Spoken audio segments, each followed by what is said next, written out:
नमस्कार, मैं रवीश कुमार। कहानी अच्छी है, बस विवाद इसे लेकर है कि कहानी सच्ची है या नहीं है, क्योंकि चुनाव आयोग ने जो सफाई दी है वो कहानी जैसी है।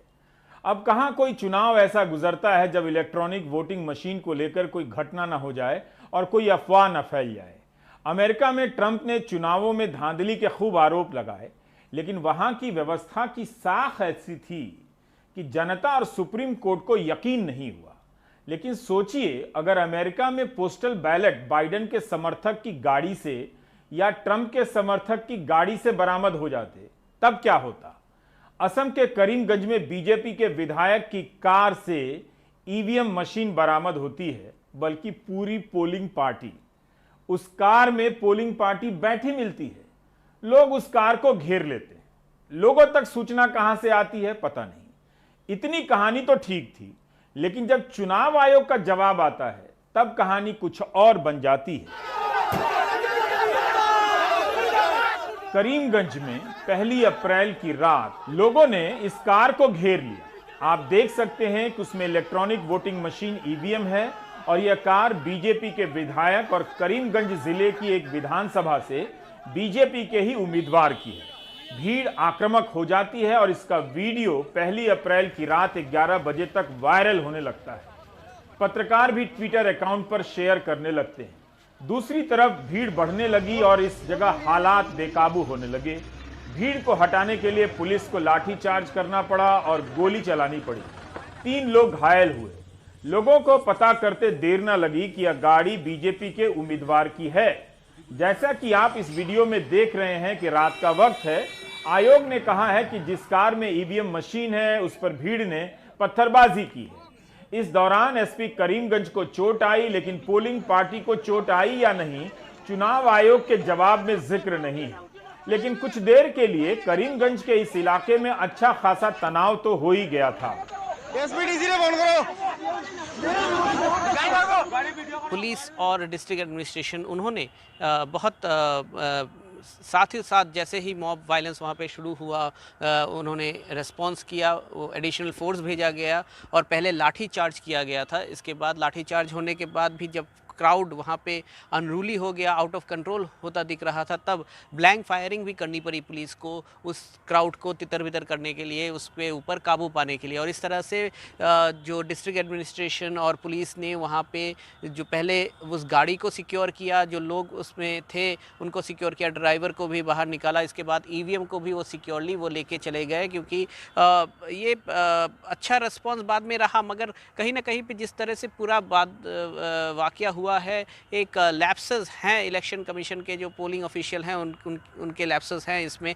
कायदे से चुनाव आयोग को तभी जवाब देना चाहिए था कि क्या क्या हुआ, लेकिन जवाब आता है 2 अप्रैल की दोपहर 12:10 पर।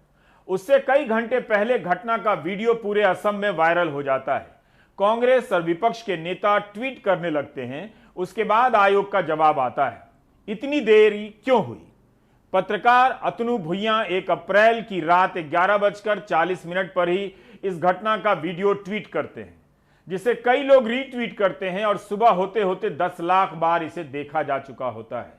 उनके ही ट्वीट को बदरुद्दीन अजमल 7:18 पर रीट्वीट करते हैं और लिखते हैं कि ध्रुवीकरण फेल, वोट का खरीदना फेल, उम्मीदवारों का खरीदना फेल, जुमलाबाजी fail, double CM fail, CAA पर दोहरापन फेल, पराजित बीजेपी की अब आखिरी कोशिश, ईवीएम मशीन ही चोरी कर लो, लोकतंत्र की हत्या है। कांग्रेस प्रवक्ता पवन खेड़ा सुबह 8:34 पर चुनाव आयोग को टैग करते हुए ट्वीट करते हैं कि मैंने कभी भी ईवीएम वाले डिबेट को गंभीरता से नहीं लिया, पर यह क्या हो रहा है। सुबह 9 बजे से ही प्रियंका गांधी इस घटना पर ट्वीट करने लगती हैं।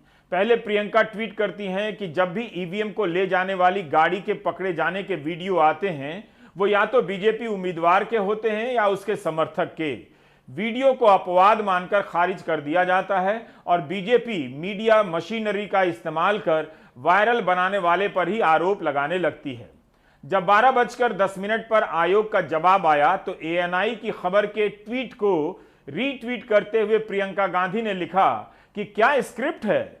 चुनाव आयोग की गाड़ी खराब हुई, तभी वहां एक गाड़ी प्रकट हुई। गाड़ी भाजपा के प्रत्याशी की निकली। मासूम चुनाव आयोग उसमें बैठकर सवारी करता रहा। प्रिय ईसी, माजरा क्या है? आप देश को इस पर कुछ सफाई दे सकते हैं या हम सब मिलकर बोलें ईसी की निष्पक्षता को वणक्कम। राहुल गांधी ने 12:15 बजे ट्वीट किया, ईसी की गाड़ी खराब, भाजपा की नीयत खराब, लोकतंत्र की हालत खराब, #EVMs। गौरव गोगोई ने 12:18 पर ट्वीट किया कि भाजपा के पास असम जीतने का एक ही तरीका है, जो ईवीएम लूटना है। जैसे पहले बूथ कैप्चर किया जाता था, वैसे ही अब ईवीएम कैप्चर हो रहा है। सब कुछ ईसी की नाक के नीचे। लोकतंत्र के लिए यह एक अफसोस का दिन है। तेजस्वी यादव ने भी ईसी के जवाब के बाद ट्वीट किया कि ईसीआई यानी extinct credibility commission of India को खत्म करके बीजेपी को पूरी तरह से उसके कामकाज पर काबू कर लेना चाहिए, पीछे से काम नहीं करना चाहिए। बिहार चुनाव में ईसीआई ने ही अफसरशाही के साथ मिलकर भाजपा और जेडीयू के कहने पर चुनाव और नतीजों में रिगिंग की थी। पूरे डिस्ट्रिक्ट में इतनी सारी गाड़ियों को रिक्विजिशन किया गया एडमिनिस्ट्रेशन की तरफ से कि एक भी गाड़ी किसी और मीटिंग के लिए कांग्रेस पार्टी को नहीं मिल रही थी। ऐसा हाल हो गया था। मतलब कम से कम 2-2 हजार गाड़ियां एडमिनिस्ट्रेशन के अंडर में था। तो ये मैं कैसे विश्वास करूं कि एक अफसर जिसकी गाड़ी खराब हो जाती है, उसमें ईवीएम मशीन है, अब किसी भी रास्ते में एक गाड़ी को रोके चढ़ती है और वो बीजेपी के कैंडिडेट का है। ये बिल्कुल ही मैं स्टोरी को बिल्कुल विश्वास नहीं करती हूँ, क्योंकि मुझे जितना पता है कि बैकअप के लिए गाड़ियां होती हैं और एक प्रोटोकॉल होता है कि गाड़ी खराब होने से या मशीन खराब होने से क्या प्रोटोकॉल होता है, वो लिखित में इलेक्शन कमीशन ऑफ इंडिया के पास है। This story is totally unbelievable. अब आते हैं चुनाव आयोग के फैक्ट रिपोर्ट पर, जो 12:10 पर मीडिया को जारी होती है। हमने चुनाव आयोग के जवाब का हिंदी में अनुवाद किया है, शब्दशः नहीं है लेकिन सभी बातें शामिल हैं। 1 अप्रैल को विधानसभा क्षेत्र नंबर 1 के इंदिरा एमवी स्कूल की पोलिंग पार्टी का एक दुर्भाग्यपूर्ण घटना से सामना हो गया। इस पोलिंग पार्टी में पीठासीन अधिकारी और 3 मतदान कर्मचारी थे। उनके साथ एक सिपाही और होमगार्ड भी था। यह पोलिंग पार्टी शाम 6 बजे मतदान संपन्न होने के बाद पुलिस की सुरक्षा में लौट रही थी। गाड़ी को पुलिस सेक्टर अफसर एबीएसआई लोहित गोहेन एस्कॉर्ट कर रहे थे। 1 अप्रैल को मौसम बहुत खराब था। शाम के वक्त काफी तेज बारिश हो रही थी और इस कारण सड़कों पर कीचड़ हो गया था। चुनाव का दिन था। उस सिंगल हाईवे पर 1300 गाड़ियां चल रही थीं, क्योंकि सारी पोलिंग पार्टियां करीमगंज लौट रही थीं।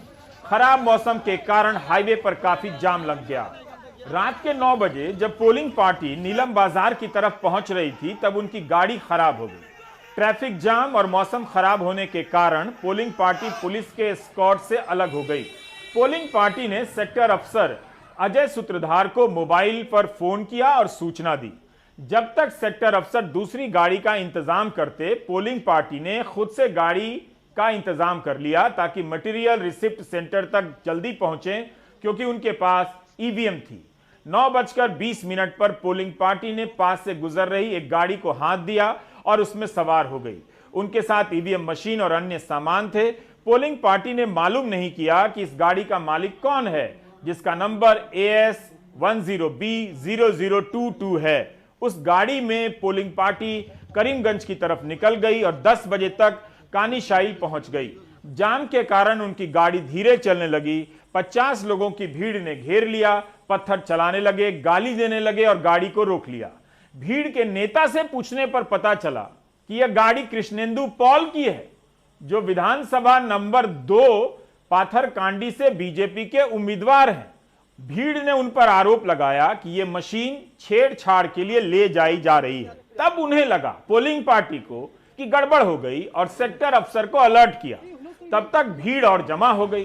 भीड़ ने उन्हें मशीन के साथ बंधक बना लिया। 10:20 तक सूचना मिलते ही जिला निर्वाचन अधिकारी और एसपी करीमगंज मौके पर पहुंच गए। इस बीच पता लगा लिया गया कि गाड़ी बीजेपी विधायक की पत्नी की है। मौके पर पहुंचकर पुलिस ने देखा कि भीड़ पोलिंग पार्टी को खींच रही है और मारने की तैयारी कर रही है। गाड़ी के शीशे तोड़ चुकी है। एसपी करीमगंज को भी चोट आई है। भीड़ को हटाने के लिए गोली चलानी पड़ी और इस झगड़े में जो प्रथम पोलिंग अधिकारी थे लापता हो गए, लेकिन मशीन और बाकी लोगों को सुरक्षित निकाल लिया गया। जो 10:20 पर जिला निर्वाचन अधिकारी ने अपने कब्जे में ले लिया। जांच में पाया गया है कि मशीन की सील ठीक है, कोई नुकसान नहीं, सारा कुछ स्ट्रांग रूम में जमा करा दिया गया है। प्रथम मतदान कर्मचारी सुबह तक गायब रहे, वो पास की झाड़ियों में छिपे रहे, रात भर सर्च ऑपरेशन चला, इस कारण रिपोर्ट आने में कुछ घंटों की देरी हुई। इस मामले में पीठासीन अधिकारी को ट्रांसपोर्ट प्रोटोकॉल के उल्लंघन के आरोप में कारण बताओ नोटिस जारी किया गया है।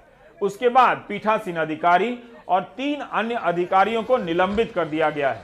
सील सही पाए गए हैं, इसके बाद भी तय हुआ है कि फिर से मतदान होगा।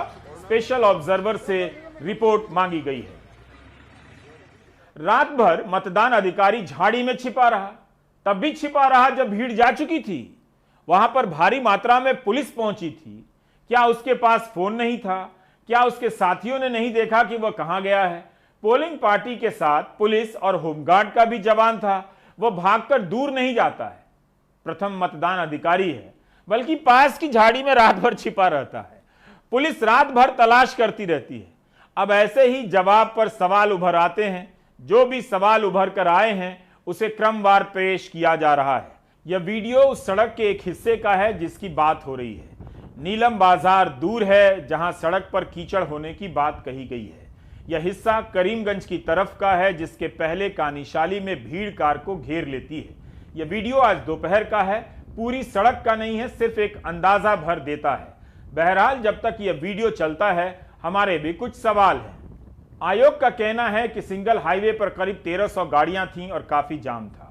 आयोग ने लिखा है कि पोलिंग पार्टी की गाड़ी को एबीएसआई लोहित गुहैन सशस्त्र एस्कॉर्ट कर रहे थे। क्या इस अधिकारी ने किसी को फोन किया कि पोलिंग पार्टी जाम में फंसी है, कार खराब हो गई है? आयोग की फैक्ट रिपोर्ट में कहा गया है कि काफी जाम था, तो आगे चल रही पुलिस की सुरक्षा कार पोलिंग पार्टी से कैसे अलग हो गई, या उससे पोलिंग पार्टी की कार कैसे अलग हो गई, इसका कोई ब्यौरा नहीं है। सिंगल हाईवे पर जाम लगेगा तो हर गाड़ी एक दूसरे के पीछे पीछे ही चलेगी। पुलिस की सुरक्षा कार बिना जगह बनाए पोलिंग पार्टी की कार छोड़कर आगे नहीं जाएगी। फिर आगे चल रही सुरक्षा गाड़ी से पोलिंग पार्टी की गाड़ी कैसे अलग हो जाती है? क्या पुलिस की गाड़ी को पता ही नहीं चला कि पोलिंग पार्टी की गाड़ी खराब हो गई है? क्या पोलिंग पार्टी ने सबसे पहले आगे चल रही सुरक्षा गाड़ी को खबर नहीं दी? पोलिंग पार्टी के साथ चल रहे सुरक्षा दस्ते ने गाड़ी खराब होने पर क्या किया? इसका कोई विवरण आयोग के फैक्ट रिपोर्ट में नहीं है।